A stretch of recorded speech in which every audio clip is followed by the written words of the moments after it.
आम्ही शिवशाहू फुले आंबेडकर असतील, साने गुरुजी असतील यांच्या विचाराने चालणारे माणसं आहोत आणि पंढरपूरला इथं मन व्यक्त करण्यासाठी, काही म्हणणं व्यक्त करण्यासाठी परवानगी कुणाचीच त्या ठिकाणी लागत नाही। आम्ही संविधानावर विश्वास ठेवणारी माणसं आहोत, लोकांच्या हितासाठी लढण्यासाठी खऱ्या अर्थाने आम्ही इथं आलेलो आहोत।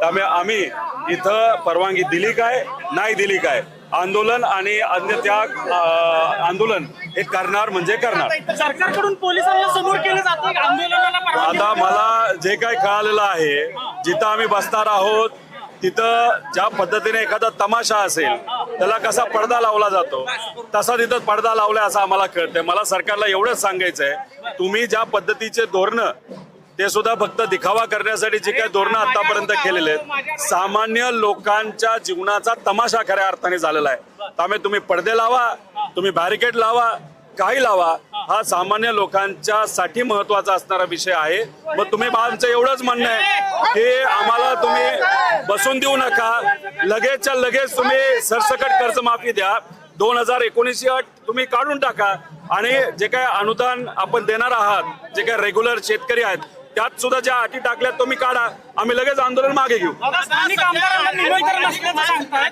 तुमचे जे आमदार आहेत तिथले म्हणतात निरोप नाही आम्हाला आंदोलनात। एक समजून घ्या, मी माझ्या घरच्यांना सुद्धा निरोप दिलेला नाही।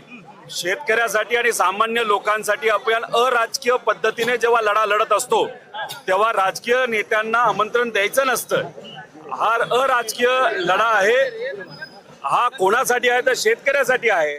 त्यामुळे शेतकऱ्यांच्या प्रती ज्यांना चांगले विचार आहेत, नाही तर त्यांच्या प्रती असणारी तुमची जाण असेल तर तुम्ही त्या ठिकाणी यावं, एवढंच आमचं मत आहे।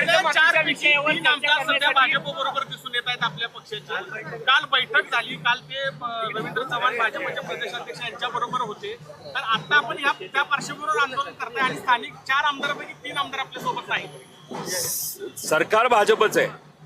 काल हे जे कोणी 3-4 आमदार जे कोणी असतील ते कोणाला भेटलेत तर रवींद्र चव्हाणला भेटले, भाजपच्या प्रदेश अध्यक्षाला भेटलेले आहेत। त्यामुळे कदाचित आजचं आंदोलन लक्षात घेऊन शेतकऱ्याच्या काय मागण्या हे सांगण्यासाठी काल भेटले असावे। तुम्ही आमदारांना त्या ठिकाणी बोलावं, विचारावं, विषय हाच आहे। इथं अराजकीय आंदोलन आहे, आम्ही कुठल्याही पक्षाचा झेंडा आमच्या अंगावर घेतलेला नाही।